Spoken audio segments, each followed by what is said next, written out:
Pledge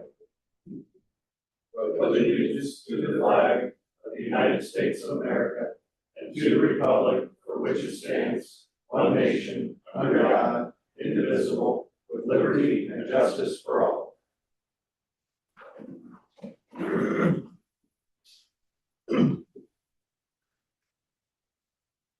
We'll call the common council meeting to order, and first off, we'll have a roll call, please.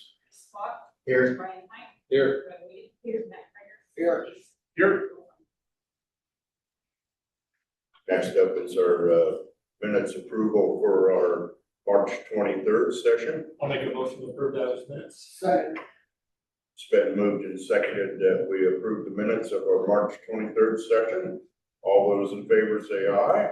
Aye. Those opposed, nay. Motion carried. Any citizen comments this evening? Okay. Unfinished business, we have none. New business, we have the April 15th TIF report.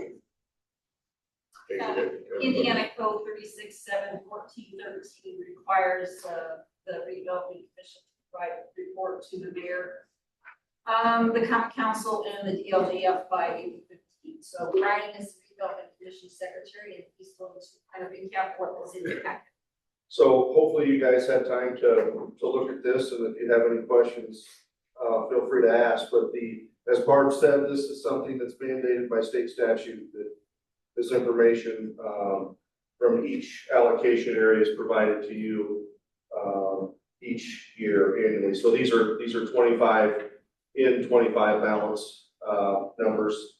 Very simple. The allocated areas is in the first section. Talks about established dates and expiration dates. Those are important in regards to TIF areas. The second section is personnel, active members of the commission. John Mangona, David Sisney, myself, Chris Spott, Earl Franklin, and Joe Hutzel is the non-voting member that the school board appoints to that board. The finance section on the bottom of that page talks about year-end balance in December of 2025. And then the next section goes on to talk about expenditures and stuff that we had throughout the year. On the top of the second page, those were actually facade grants that we had given out throughout the year. If you see those. It may not be on your second page. I'm sorry. I modified that for him to print. So he'd be able to- Some of the grants and loans section in your packet, those were the facade grants we had given out in 2025. Other units that benefited was the school corporation. As you see there, about 57.5 for the year 2025 in regards to school projects. And then the fund balance section, as we talked about, was year-end 25. And then the debt payments that were made out of each allocation area is listed on the bottom of that sheet. Are there any questions for myself or Barb? Barb, do you have anything else to add? I just say on the debt, this is reminders of the debt that we paid for. We paid for the fire station building, paid for a 2015 bond that it did some things around the city, also allowed us to extend the life of the TIF area. We paid for sewage bonds to the tune of about $400,000 a year, which would enable our sewer rates to be brought down so it did not pass the full ordinance rate that was in the ordinance on the residents. So they're still paying less than the advertised ordinance rates by a little bit, not a lot. So other than that, that's primarily the debt that is on. There's a lot the redevelopment does that people don't realize that's very, very important to the city and how it funds projects. The TIFs were created to fund projects that the cities can't or shouldn't. That's why they were created out of the industry money to be able to help folks in regards to economic development. So I've been a member of it for a long time, and it's a wonderful board to be involved with and help out where we can. Sorry. You're good. One of the things we are working on now is the housing development. Yeah. And one of the things we will be bringing to you, the redevelopment commission will need to, revise its, declaratory resolution, which allows for their plan to include, that area in the ERA, which is the economic revitalization area for the city, because it's not currently, it's not a TIF at this point in time. But to be able to use some funds for pre-construction, we have to amend that. So we'll go to the redevelopment commission, then to the plan commission, then to the city council, back to the redevelopment commission, back to the city council. So there'll be 2 meetings, your 2 June meetings will have information on that to do that. At the same time, we'll be adding, to our acquisition list, just in case it works out that we're able to acquire the building, the Turning Point building from the school for the daycare, and then do some renovations there. So that has to be our, just new to me, we have to have an acquisition list saying that we're interested in something. So we found that out in our meeting with Lisa B and Heidi. So those are the 2 major big projects that we're looking at coming up, using some funds that we have, some cash that we have to be able to work on those. Any questions? Thank you. Thank you, Brian. I guess what all we have to do is acknowledge it. You don't even have to, it's, you know. Next up, we have ordinance number 1042/2026 regarding the stop sign out on Commerce Avenue. It's actually Drive, right? It's Commerce Commerce Drive, Drive. Commerce I Drive. did change it to. I just looked at it, I decided that it's supposed to be drivers. Yeah, 2 stop signs. Yeah, this ordinance is just for, actually put stop signs in on the new street that we took over after they finished surface and everything, we went in and put a sign together. They have the ordinance, so they enforce. And if you do pass that, I have to advertise it in 30 days after they can start writing tickets. Make a motion to approve ordinance 1042/2026 on the first reading. Second. It's been moved and seconded that we approve ordinance number 1042/2026 on the first reading. All those in favor say aye. Aye. Those opposed, nay. Motion carried. Make a motion to suspend the rules. Second that. It's been moved and seconded to suspend the rules. All those in favor say aye. Aye. Those opposed, nay. Motion carried. Make a motion to approve ordinance 1042/2026 on the second reading. Second.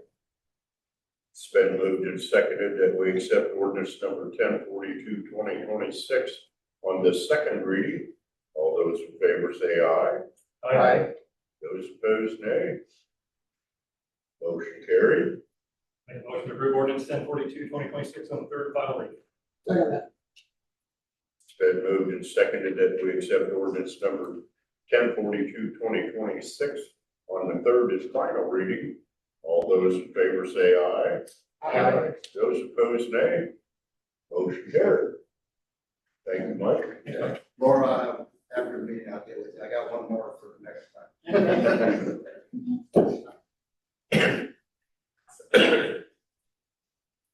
Next up, we have resolution number 0413/2026 for the transfer of funds to the community foundation.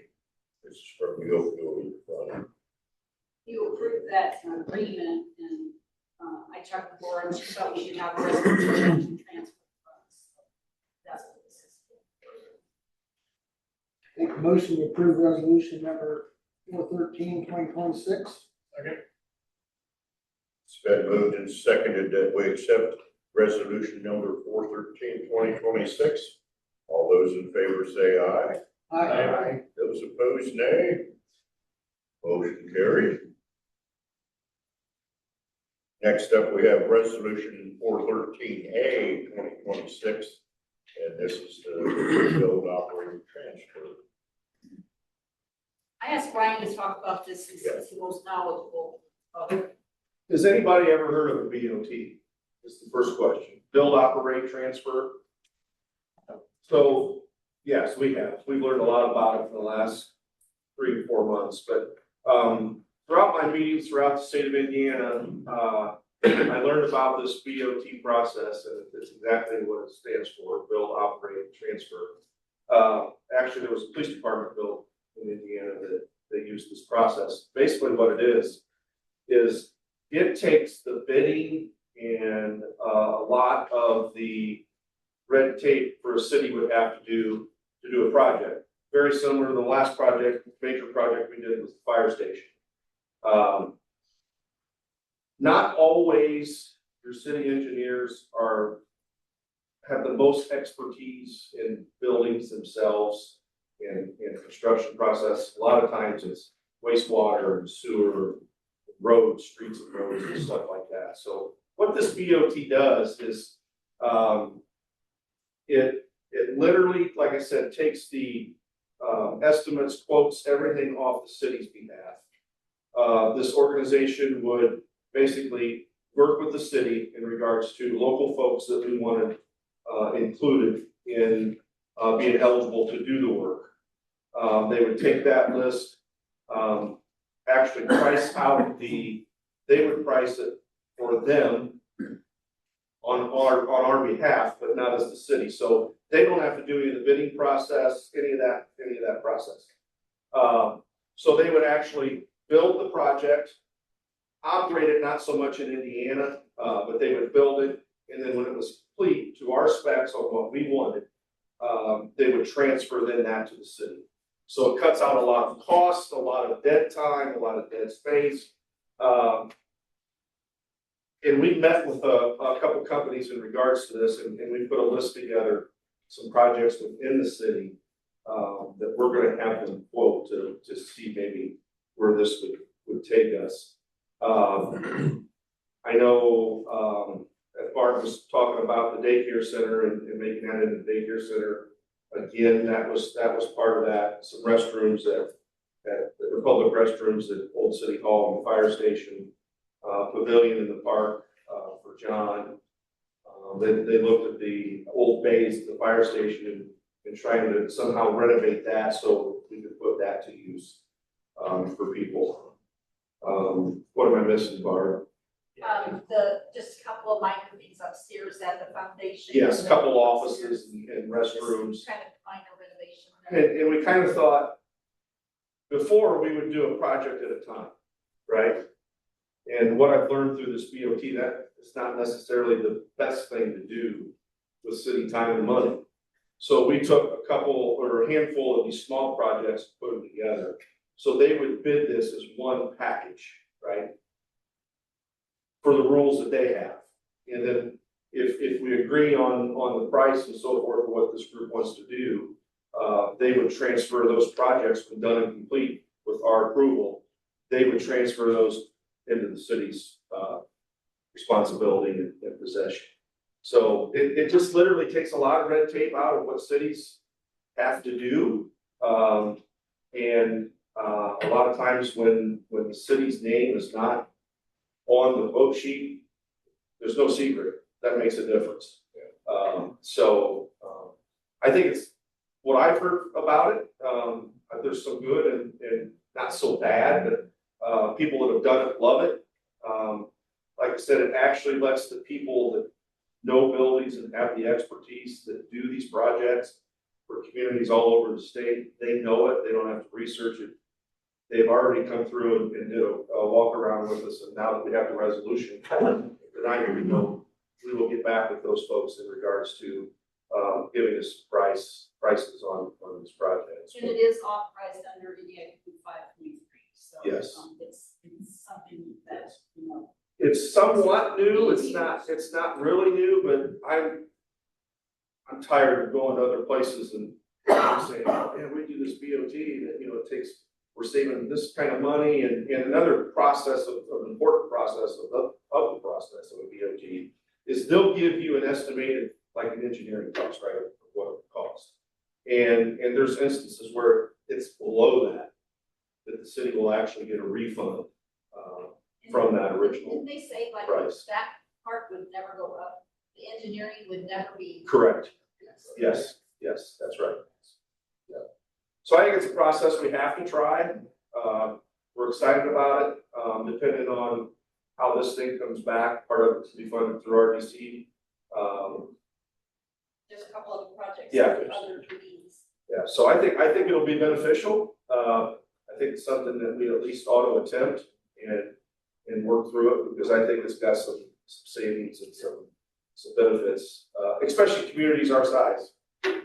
Could be, I think it'd be. And if the resolution allows you to be able to do it, it doesn't tie you to Sure. anything, other than allowing the city to use the BOT process. Questions? I have been familiar with some of that. Now, it was called something different years ago. Sure. Similar process. Yeah. And you're right, it's Yeah. So it used to be for private, right? Well, now it's turned into Well- municipalities and towns and schools. There's a Schools will city start Fort using. Wayne just goes. Sure. Yeah.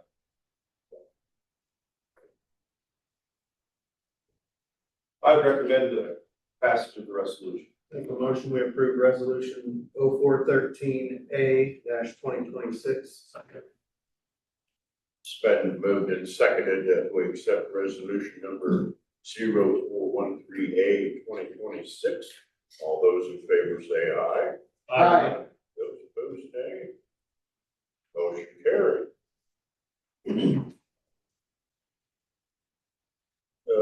Next up is our claims register. Make a motion to approve. Oh, It's been moved and seconded that we accept our claims register. All those in favor say aye. aye. Those opposed, nay. Barbara, do we have a copy of that? It should have been done.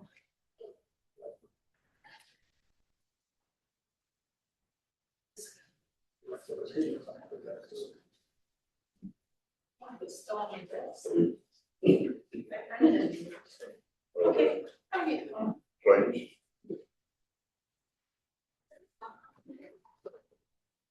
Maybe it's still there. Still on your printer? Well, I thought I put the sign tag on it.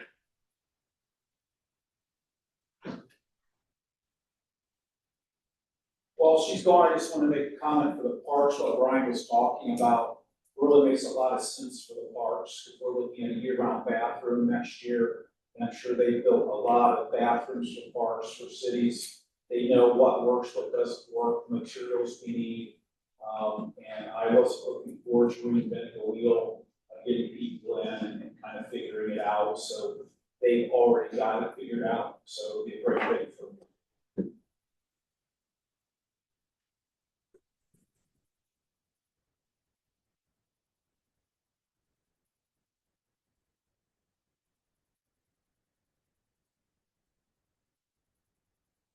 It's interesting to watch as we walk around, they already informed the plan on the things that, yeah, here's what we'll do. Sorry. Thought it was there.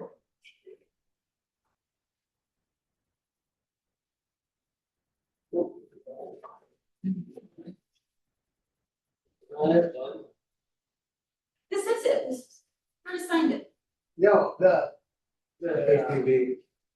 Yeah, the payables. Oh, that. I Yeah. thought you meant the resolution. Yeah. Okay.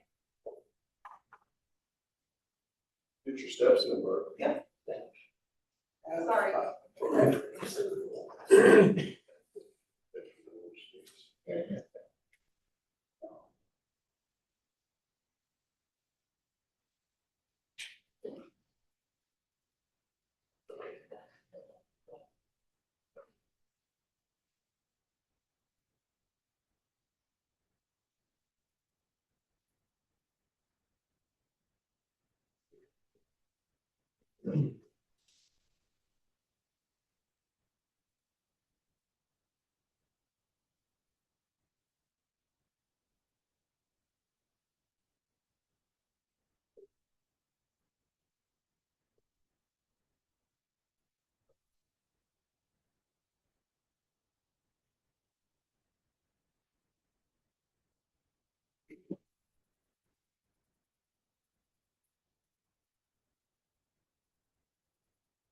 Okay, here you go. That's a great thing.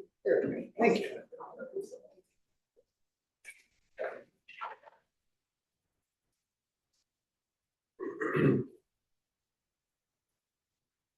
Well, moving along with, department heads, all right? I have nothing further, thank you.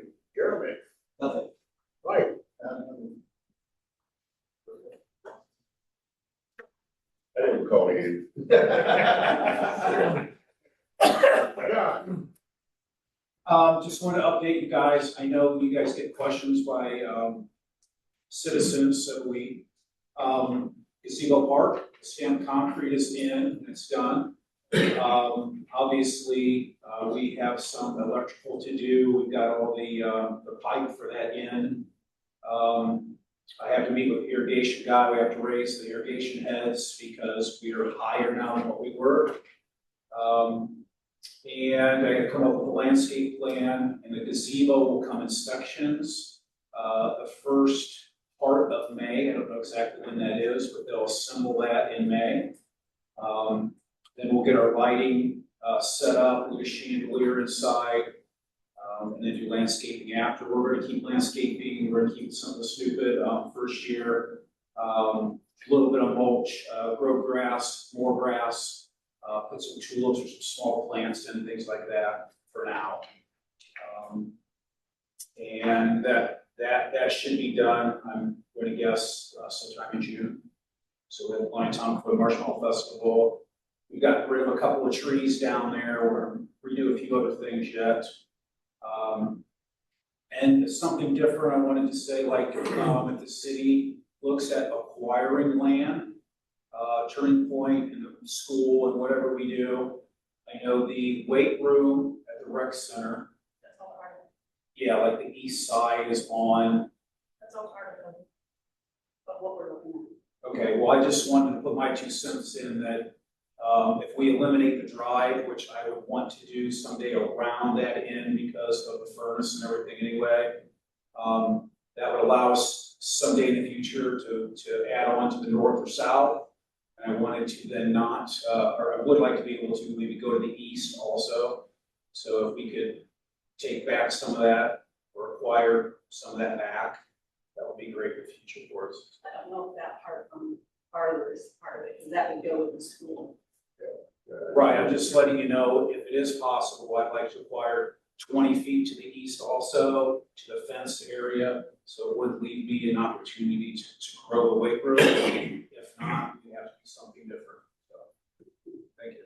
okay, thanks, John. Gary, I have, Ben, I have nothing. Elroy, I don't have anything. Matt, Hope to have the fountain at Triangle Park running in this week, so if the tulips bloom in it, we get for a while. So pretty. hopefully we don't have to worry about freezing there or something else. Brian. Chris. Nothing. Dave. Nothing. Loretta. Yes, I have a question, for street department. Someone asked me, the name of like Miller, and so there's still a streets closed road sign, a big one, that was left there last fall. We didn't know if it was- Look, I don't know if that's the sidewalk crew that put all one sign out. Oh, okay, I think that's that crew there. Yeah. okay. There's still, place. Okay, it's a big one, she says. Okay. More than likely, it's the sidewalk crew that's working down through town. Miller? There's signs up there, but the sidewalks, they tore them for sidewalks, it's crazy. Some everywhere, yeah. Can't see her. They actually redid your sidewalk. Up there. Yes, it looks very nice. Sarah and I have a bet on these, how long it's gonna stay. They made him a nice acceleration ramp. Yeah. Made it wider. It's, I hope it looks really good. Anything else for? It did cut my- Yeah. Oh, no, I see him up there working on that. Should call in locate, shouldn't we?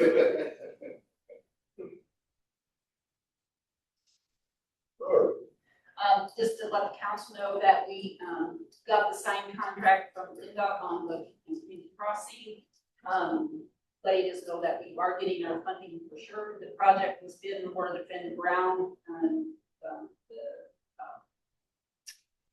it actually came in below the engineer's estimate, so it cost us even less. The contracts were executed and submitted. Grant funds should be received probably, I think Landon told me today that because of the fiscal year for NDOT, we may not get our funding until July.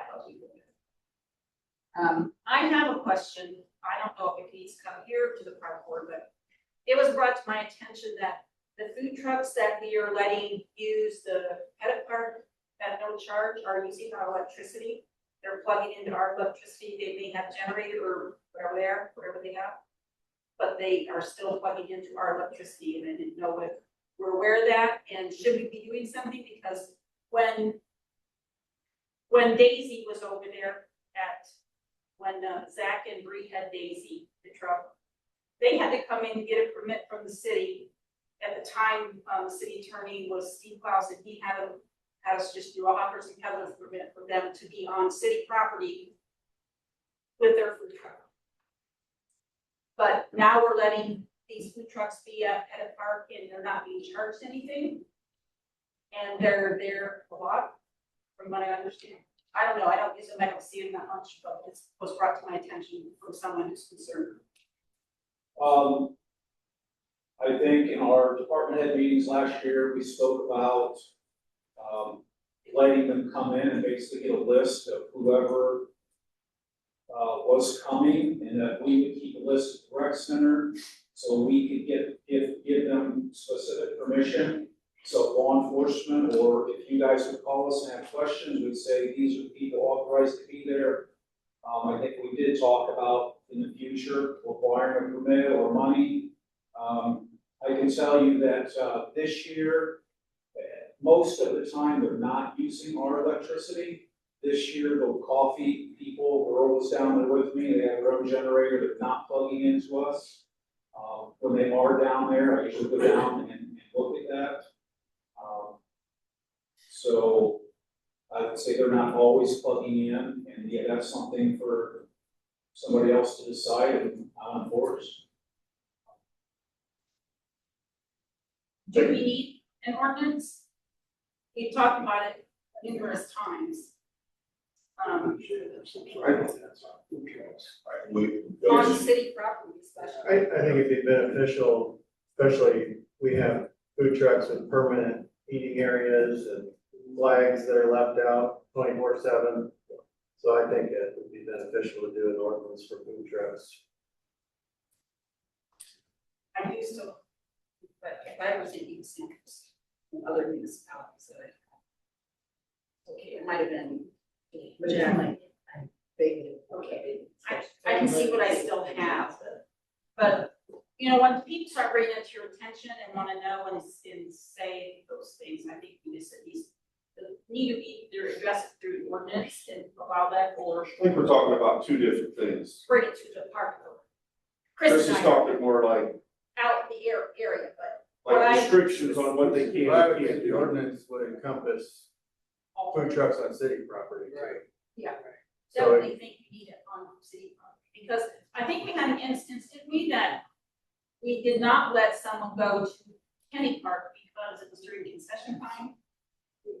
So we don't let them there, but they can come here at any time, is that how I don't even know what it is, I have no idea what. I can also answer that. We have, since I've been here, we have never let anyone compete with our sports funds and I don't have a concession problem with stand. that. So, depending on what sport, what day, they cannot set up down at Kenny Park. Now, saying that, as long as they come to us, and I would talk to the mayor, some of these fundraisers, that they can be in Kenny if they're somewhere else, maybe just sort of say no to everyone. But typically, we don't let anybody down there that take money away from our concessions, because that's sports money that stays with the kids. So that's why we had a list and a name and emails and phone numbers of people. And then I guess also for me, with we do an ordinance, I guess I don't want them plugging in, because that's just one more thing to keep track of, not keep track of.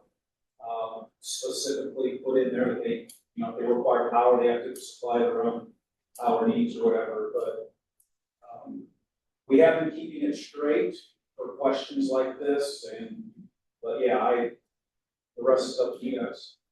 Laura, we've got a regional chiefs meeting on Thursday in Auburn.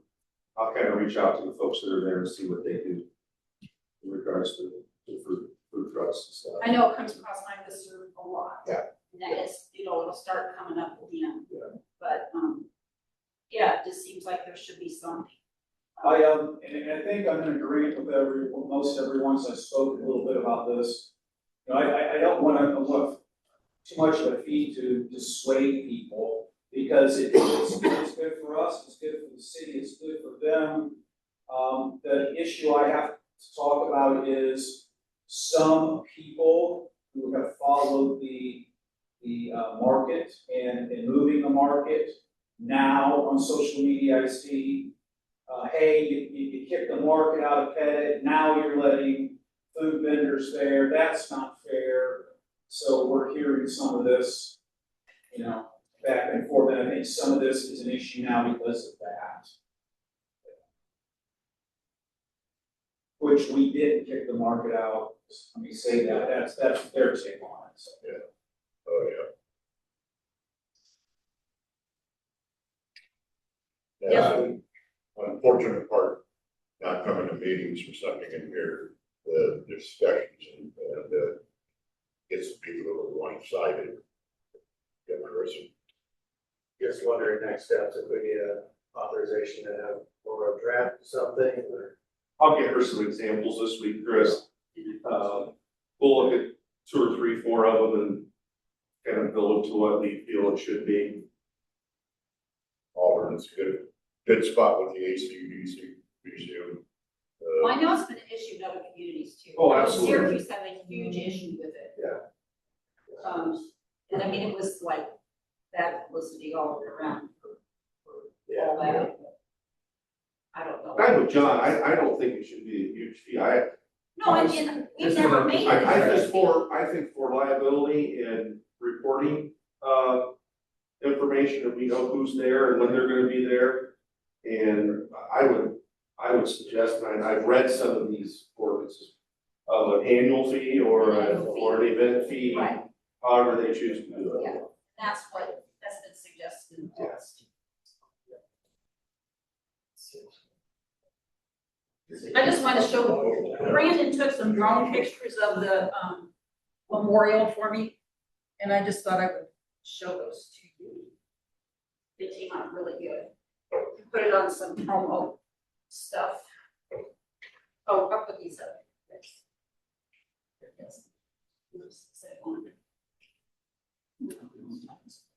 All clear.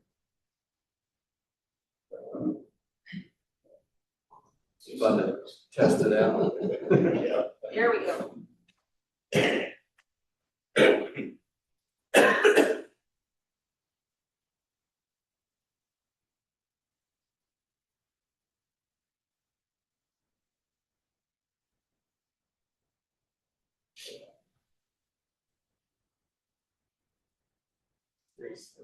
Yeah.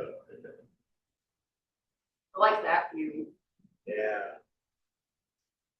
Nice show off on fire department on that too. A nice close up. Put that one too. I mean, Get on it, dust, with the lights. Yeah. I really like this one too, because then it shows the other direction. You can't see the front of this one right here. I'm surprised I'm not in that working hard still. Today. So anyway, I just thought we would like to see those, and thank you, Brandon, again for doing that, very much appreciated. So, I like to have pictures of new stuff for, the kids will be coming, the second graders will be coming for their city walk next month. Anything new, like the new play set, if I can get pictures of the new play set, anything new that might be the, if the gazebo gets up by then. probably won't be, because they come like mid-May. Mid-May, let's hope. But, anything you can have that I can do that. I'll do, Earl set the time where you can talk about that.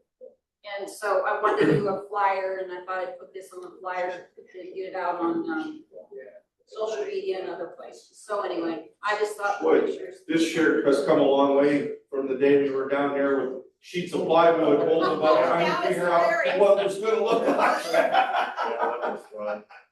That was fun. So, and the great thing about this memorial,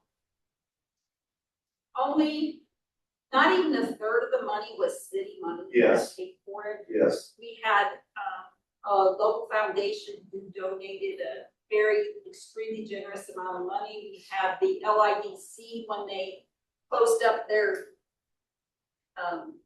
Existence. they gave the rest of the money for economic development and basically, said the memorial will do what they wanted to. Yes. So very little actually redevelopment commission, and none of it came out of the city money, it was redevelopment commission money that paid for everything, so.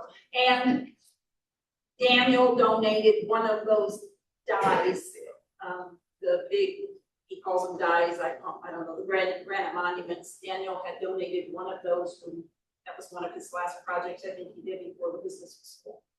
So, he did a tremendous job. Outstanding. Countryscapes did a tremendous job on all the rest of it, but, Daniel really was very engaged to helping design the monuments. The kiosk, getting lots more people on the So I was wondering if kiosk. you're getting more participation. Yeah, since Earl did the flags, I've gotten a lot more of those, so we've got some local people on there. Finally have some employees who've given us some of the information and some who still haven't. So, anyway, no, we want all the veterans to be honored, so we'd like to have them honors. If you know of anybody. And you can visit that, you don't have to go to the kiosk, there's an actual website, it's a tribute website that, I'll post a link on that too, so people know that they don't have to actually come there to actually see if their loved ones on there. Anyway, Very good. I'm done. I did, talk to Matt Johnson, commander at, Legion, and just to verify that, the dedication and service down there will happen at noon on Memorial Day. And, we'll have the dedication, and, we have the landing down there to take the wreath, for Navy veterans, and toss some wreath in the river. Works out real good that way, I think, keeps everybody off the street, and everybody should be safe, and everything else, we don't have to worry about travel and that kind of thing. So, that's gonna work out good. Friday, we had a group in, with from Noble County Health Department, and I presented a proclamation that declared the month of April, Child Abuse Month. And, it was a nice little ceremony we had, Chris. Prevention, yeah. Child abuse prevention. Oh, child abuse prevention. Oh, yeah, we're never into child abuse. Yeah, so, thanks to Chris here, he came up and, gave a nice little presentation about what they see out in school, how they help kids when they see an issue out there, so, real nice ceremony. So, looks like the, lights downtown here, the new post, looks like they're trying to finish up the sidewalks, trying to get to the correct slope, I think, they chopped more sidewalk over here by the bank. I think they had to go back a little farther to get that 2.0 slope worked out in there, so. Get that done, then we can get on our sidewalk project out here in front. Are they gonna fix the visitor center? Yes. All three have. Yeah, they, I don't think they're done with it. Like a 6-inch crack, Yeah. up to the brick. yeah, There were 3 NDOT engineers down there this afternoon looking at it and had plans out and Yeah, we'll see what happens. So, got a lot of things up and coming, and as soon as the weather breaks, a few other little details will, get things on the move here, so. With that, I'd entertain a motion for adjournment. So moved. Second. It's been moved and seconded that we adjourn. All those in favor say aye. Aye. Those opposed, nay. Motion carried.